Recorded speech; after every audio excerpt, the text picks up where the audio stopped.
नमस्कार, मैं हूं करमवीर और आप देख रहे हैं न्यूज़ रूम। अदम गोंडवी की एक रचना की दो पंक्तियां हैं कि तुम्हारी फाइलों में गांव का मौसम गुलाबी है, मगर ये आंकड़े झूठे हैं, ये दावा किताबी है। जी हाँ, स्मार्ट सिटी बनी। मोदी साल 2014 में देश के प्रधानमंत्री बने तो सबसे पहले वो चौकीदार थे, फिर प्रधान सेवक हुए, अब आजकल वो विश्वगुरु हैं। उन्होंने देश के 100 शहरों को स्मार्ट सिटी बनाने की घोषणा की थी, जिसमें नंबर 1 पे इंदौर है, दूसरे नंबर पर गुजरात का सूरत है, और अब जो नया ताज़ा आंकड़ा आया है उसके मुताबिक उत्तर प्रदेश से आगरा, जो ताजमहल की खूबसूरती के लिए जाना जाता है, उसे तीसरा स्थान दिया गया है।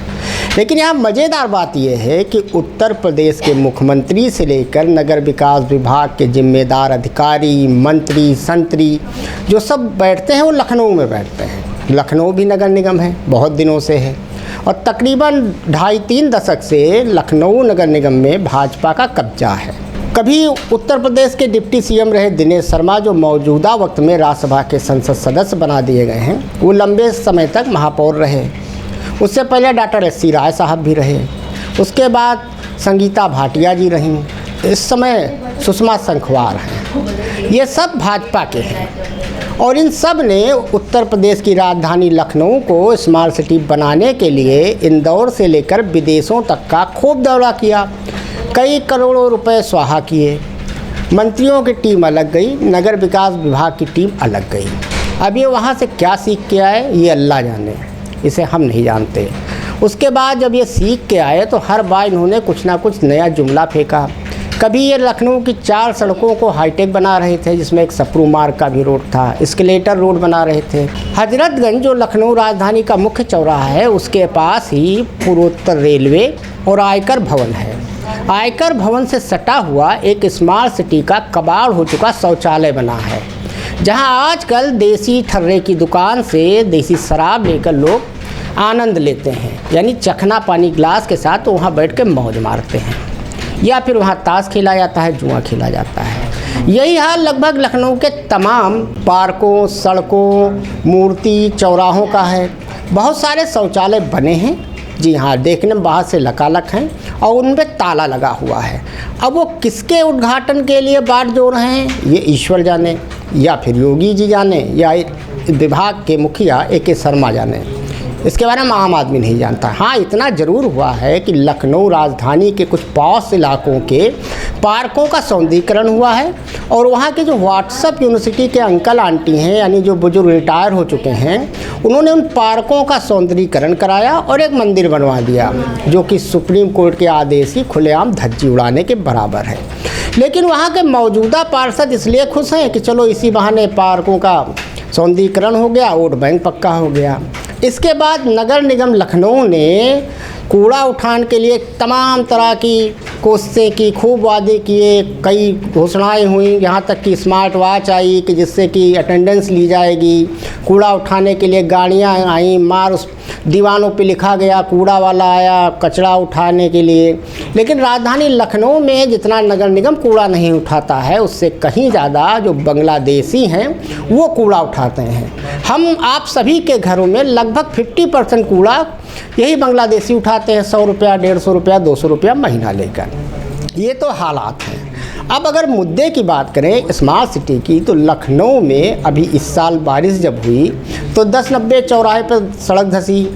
रोशन जैकब मैडम जो मंडलायुक्त हैं वो खूब दौड़ी। उससे पहले सोशल मीडिया पे एक फ़ोटो वायरल हो रही थी कि बलरामपुर अस्पताल के पास में धरती फटी और सीता माता की तरह उसमें एक कार समा गई। कुछ ऐसा ही पिछले साल हुआ था विकास नगर में। एक बस आ रही थी, जैसे बस गुजरी सड़क फटी। ये तो कहिए उस बस का ड्राइवर बहुत पुण्यात्मा रहा होगा, उस बस में सवार सभी लोग जो रहे होंगे वो पुण्यात्मा रहे होंगे, उन्होंने पाप नहीं किया होगा, इसलिए वो बच गए। तो कुल मिला के लब्बुल बाब ये है राजधानी लखनऊ का।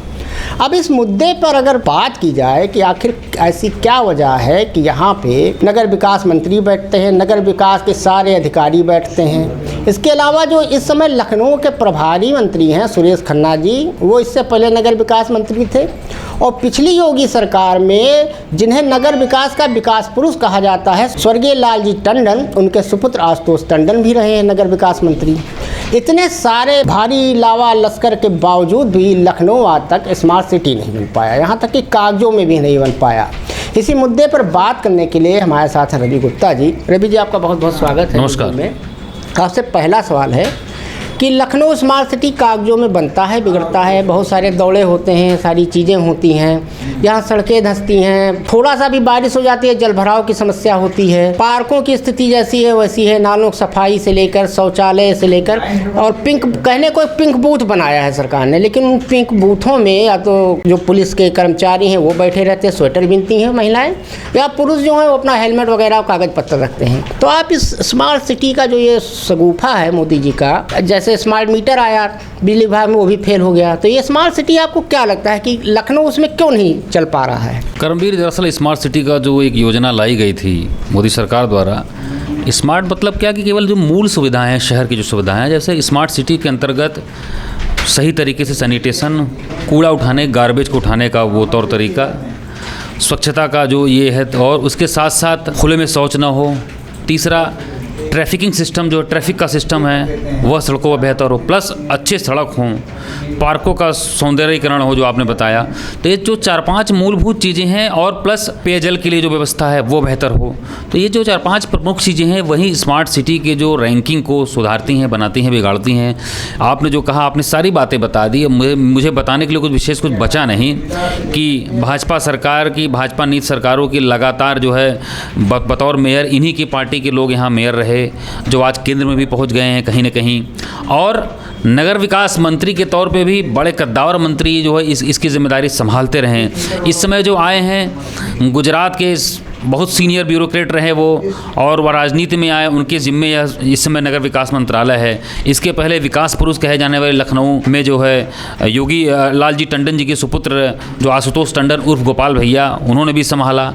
तो कहने का मतलब ये है कि केवल कोरा कागज़ या केवल जिम्मेदारी देने से या करने से उसको ज़मीनी हकीकत देने के लिए तभी काम होगा जब उससे संबंधित, स्मार्ट सिटी से संबंधित जो नगर निगम है या नगर विकास विभाग है, या उसके साथ साथ लखनऊ विकास प्राधिकरण है, या फिर जल निगम है, या फिर उसके साथ साथ आवास विकास की जो लोकल यूनिट है शहरों में जो अलग अलग है, सिटी ट्रांसपोर्ट सेवा है, इन सबको मिलकर एक तरीके से अपने वर्किंग फैसिलिटी जो उनका है, जो उनका कार्य स्ट्रक्चर है, सरकारी कार्य प्रणाली, पहले उसको दुरुस्त करना होगा। आप समझिए कि सरकार संसाधन भी दे रही है, सरकार फंड भी दे रही है केंद्र सरकार से स्मार्ट सिटी प्रोजेक्ट के तहत। आप जाके देखिए लखनऊ में ही लालबाग में जो है आईटी कॉलेज के ठीक सामने स्मार्ट सिटी का बहुत बड़ा प्रोजेक्ट बना है। अभी पिछले दिनों चीफ सेक्रेटरी वहाँ खुद गए थे, विदेश की भी टीम आई थी, वहाँ पर दौरा कर रही है, वहाँ देख रही है, सब कुछ वहाँ ऑनलाइन है, सारी व्यवस्था हाईटेक है। लेकिन फिर ऐसी क्या वजह है कि मूल रूप में सड़कों पर या आम जनमानस के बीच, लखनऊ की जनता के बीच वह स्मार्ट सिटी जब रैंकिंग की बात आती है तो वो फिसड्डी हो जाती है। तो उसका यही सबसे बड़ा जो कारण आपने बताया, जो सबसे बड़ा मुझे कारण समझ में आ रहा है बीते कई दशकों से, जो ये यही है कि जब तक स्मार्ट सिटी जो एक माहौल अपने उसके तरीके से उनके अधिकारी, उनके कर्मचारी, जब तक उनको प्रशिक्षित नहीं किया जाएगा, जब तक उनको उसके लिए उत्प्रेरित नहीं किया जाएगा, तब तक ये कोई भी योजना ले आए, क्योंकि कार्य करना जमीन के रूप में जनता के बीच जाना इन्हीं का काम है। तो पहले नगर निगम के बीच, नगर विकास विभाग का जो लोकल वो है, जो मैंने तमाम विभागों के नाम बताए, इन सबको मिलाकर साथ में, क्योंकि स्मार्ट सिटी प्रोजेक्ट की जो सबसे पहला जो चेयरमैन होते हैं वो संबंधित कमिश्नर होते हैं, मंडलायुक्त होते हैं। तो इस समय डॉक्टर रोशन जैकब, नो डाउट कि इंडिविजुअल उनका जो एक ब्यूरोक्रेसी में जो इनका एक कद है, काफ़ी बेदाग छवि मानी जाती है, काफ़ी तेज़ तर्रार महिला हैं, लेकिन ये समझ से परे लखनऊ की जनता के बीच ये सवाल बहुत तेज़ी से दौड़ रहा है कि जब भी पिछले साल भी जल भराव हुआ, इस बार भी जल भराव हुआ, सड़क धसी, तो सबसे पहले डीएम से पहले, नगर निगम के अधिकारियों से पहले वो खुद पहुँच जाती हैं, तमाम मीटिंग लेती हैं, मीटिंग में मीटिंग करती हैं, दौरे पर दौरे करती हैं, तमाम इंस्ट्रक्शंस देती हैं, दिशा निर्देश देती हैं, तमाम सख्ती का अनुपालन होता है, हर तरीके से एक्टिव रहती हैं। लेकिन फिर भी उनकी एक्टिवनेस या डिसीजन मेकिंग जो भी है, जो वो निर्देश, वह अमली जामा वह सड़कों पर क्यों नहीं दिखता है? यह सवाल इसीलिए है कि जो मैंने आपसे पहले कहा कि जब तक एक वर्किंग एटमॉस्फेयर, एक कार्यप्रणाली स्मार्ट तरीके का जब तक प्रशिक्षित लोगों को उसके साथ जोड़ा नहीं जाएगा, तब तक, और जो वहाँ पे बाहर के लोग, जो आउटसोर्सिंग के लोग स्मार्ट सिटी प्रोजेक्ट में काम कर रहे हैं, उनके साथ साथ सरकारी अधिकारी कर्मचारियों का तालमेल जब तक बेहतर नहीं बनेगा और अघोषित रूप से जो ठेकेदारी व्यवस्था है उस पर अंकुश नहीं लगाया जाएगा, जनता की राय नहीं ली जाएगी, तब तक स्मार्ट सिटी का सपना इस तरीके से लखनऊ वालों के लिए ऐसे ही बना रहेगा कोरे कागज़ पर, और कभी ये नसीब नहीं होगा कि, क्योंकि इन लोगों की टीम इंदौर, जब आप देखिए अभी महापौर गुजरात गई थी, वहाँ जो सुषमा खरकवाल जी हैं, नवनियुक्त महापौर सुषमा खरकवाल जी वहाँ पे गई, इंदौर गुजरात का जो है दौरा करके आई पूरा प्रतिनिधिमंडल। उसके पहले लोग नॉर्वे गए थे सुना था, उसके पहले तमाम बार बार कहा जाता है इंदौर बना देंगे, सिंगापुर बना देंगे, लखनऊ शहर को ये बना देंगे वो बना देंगे, लेकिन केवल कहने भर से काम नहीं चलेगा। आज ही आप देखिए अभी एटा में एक जनसभा में जो है डिप्टी सीएम केशव प्रसाद मौर्य ने प्रधानमंत्री ग्राम सड़क योजना के तहत तकरीबन 19 सड़कों का लोकार्पण किया, यानी कि प्रधानमंत्री ग्राम सड़क योजना के तहत वो फंड दिए जाएंगे, केंद्र सरकार भी दे रही, लेकिन उस काम को अमली जामा पहनाने के लिए, वैसी प्रशासनिक व्यवस्था को दुरुस्त करने के लिए जब तक सही तरीके से मनोबल के तरीके से अधिकारी और कर्मचारी एकजुट होकर आउटसोर्सिंग के लोग तालमेल बिठाकर काम नहीं करेंगे, तब तक कुछ भी सपना ऐसे ही रहेगा, वह मूर्त रूप नहीं ले पाएगा। मौजूदा जो एलडीए बीसी हैं इंद्रमणि त्रिपाठी जी, ये नगर निगम के आयुक्त भी रहे, उसके बाद ये नगर विकास विभाग में विशेष सचिव रहे। इनके ज़माने में भी बहुत कोशिशें की गई स्मार्ट सिटी के लिए, बहुत सारी योजनाएं बनी, लोगों की जनतक राय मांगी गई। अब वो राय कहाँ गई आज की डेट में नहीं पता है। एक चीज़ और कही जाती है कि नगर निगम के जो कर्मचारी हैं वो हमेशा आंदोलनरत रहते हैं। उसका रीज़न ये है कि उनकी मूलभूत मांगें नहीं पूरी होती हैं। अभी कल परसों की ही बात है कि 12 करोड़ की लगभग फाइलें जो सड़क विकास से जुड़ी थी नगर निगम लखनऊ की, वो लैप्स की जा रही हैं, चूँकि बजट नहीं है, फंड नहीं है नगर निगम के पास। तो आप जैसा बता रहे हैं कि स्मार्ट सिटी के लिए केंद्र भी पैसा दे रहा है, उत्तर प्रदेश सरकार भी दे रहा है, तो आखिर में एक कमी शासन स्तर पे आ रही है कि नीचे आ रही है कि एक पैसा आ रहा है तो पैसा जा कहाँ रहा है? कर्मवीर, दरअसल आप नगर निगम को अगर आज के ज़माने के दृष्टिकोण से देखें, आज के राजनीतिक व्यवस्था, लोकतांत्रिक व्यवस्था भारत सरकार का या केंद्र सरकार, राज्य सरकारों का देखिए, एक आप अक्सर सुनते होंगे इस तरीके से जब भी नगर निगम की बात आती है तो मुंबई जो बृहन महानगर पालिका जो भी कहते हैं हम लोग उसको, वहाँ पर कहा जाता है, उसका बजट ही जो है वहाँ के विधानसभा के लगभग बराबर है। इतना बड़ा सोचे, ऐसा नहीं है। शासन नीति से कहीं ना कहीं निश्चित तौर पर इसके जो संबंधित मंत्री है, कहीं ना कहीं जो अगुवाई उनको मुख्यमंत्री के समक्ष या जो कैबिनेट मंत्रालय उसके समक्ष करना चाहिए, उसको लेकर वो हमेशा सेल्फ डिफेंसिव के मूड में रहते हैं, बैक में रहते हैं। वो ये सोचते हैं कहीं ना कहीं हमको ज़्यादा कुछ मांगना न पड़े, ज़्यादा कुछ करना न पड़े और ऐसे ही काम चले, तो ऐसे काम नहीं होगा। नगर निगम को ज़रूरत है आर्थिक रूप से सशक्त बनाने की, उसको अलग तरीके से एक डिजिटल तरीके से एक फंडिंग की व्यवस्था देनी पड़ेगी। और आप अक्सर देखते होंगे कि इतना बड़ा सारा चीज़ें हैं, लेकिन अक्सर नगर निगम कर्मचारियों को, सफाई कर्मचारियों को उनको समय से वेतन नहीं मिल पाता। अक्सर उनके आंदोलन जो आपने बताया, झंडे लेकर खड़े हो जाते हैं तमाम। तो जब यही सब चीज़ें अभी भी यही सब काम करेगा कि निजी संस्थाओं की तरह आप जो है किसी को वेतन नहीं देंगे, सफाई कर्मचारियों को किसी को वो नहीं देंगे। नगर निगम का काम ही सबसे मूल रूप काम है सफाई। अभी 4 दिन नगर निगम के सफाई कर्मी अगर अपना हाथ पैर उठाकर छोड़ दें, और जो आपने बताया कि जो बांग्लादेशी भी यहाँ से चले जाएँ, तो पता चला कि लखनऊ में जो है टनों कूड़ा जो है अगल बगल जो है चारों तरफ फैल जाएगा और पूरे बदबू से जो है केवल संक्रमण फैल जाएगा लखनऊ की जनता के बीच। तो ऐसे में नगर निगम को आर्थिक रूप से मजबूत बनाने की, अलग से फंडिंग की व्यवस्था करने की, और इसके और जो मुझे लग रहा है कि अभी ज़बरदस्ती या जिन भी राजनीतिक कारणों से जिस तरीके से ए.के. शर्मा को अभी ऊर्जा मंत्री के साथ साथ नगर विकास विभाग का भी जो विभाग दिया गया है अतिरिक्त, इससे काम नहीं चलने वाला। ऊर्जा विभाग और नगर विकास विभाग अपने आप में बहुत बड़ा दोनों ऐसा विभाग है जो सीधे तौर पर जनता को कहीं न कहीं वह जनता के बीच एक सरकार की छवि बनाने का काम भी करता है, और कहीं कुछ गड़बड़ हो गया तो वो बिगाड़ने का भी काम करता है। तो ऐसे में मुझे ऐसा लग रहा है कि ऐसे में एक फुल फ्लेज मंत्री को, कैबिनेट मंत्री के दर्जे को इस तरीके से, क्योंकि आगे चुनाव आने वाला है और तमाम मुद्दे ऐसे उठ रहे हैं, तो ये शहर लोगों के, लखनऊ शहर की जनता के बीच है कि आखिर में हमारा लखनऊ शहर आगरा से पीछे क्यों रह गया,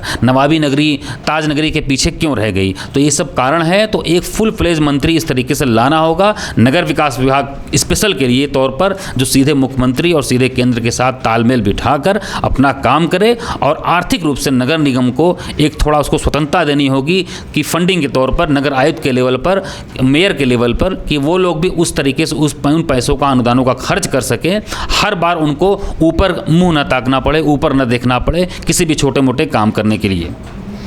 तो जैसा कि आपने सुना और देखा कि रवि जी ने बताया दरअसल लखनऊ नगर निगम के पास ऐसा नहीं है कि आमदनी नहीं है या उसके जरिया नहीं है। उनके पास एसेट है, उनके पास स्कूल है, अपने विद्यालय हैं, डिग्री कॉलेज हैं, मकान हैं, दुकान है जिनका किराया आता है। इसके साथ ही लखनऊ नगर निगम हर साल गृह कर, हाउस टैक्स, वाटर टैक्स और यहाँ तक कि अब तो कुत्ता बिल्ली पालो उस पर भी टैक्स लगा रहा है।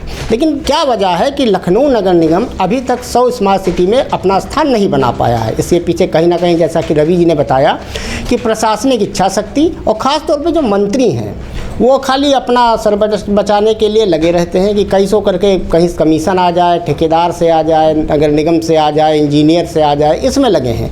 उन्हें इससे नहीं मतलब है कि नगर निगम कैसे विकास करे, जबकि नगर निगम आम जनता से जुड़ा सबसे महत्वपूर्ण विभाग होता है। ये पूर्णतः सरकार का तो नहीं है, लेकिन सरकार के ऊपर ही निर्भर होता है। इसके अपने आय के स्रोत होते हैं, लेकिन उन स्रोतों का सही इस्तेमाल न कर पाने की वजह से जो नगर निगम है वो नरक निगम बन चुका है। धन्यवाद।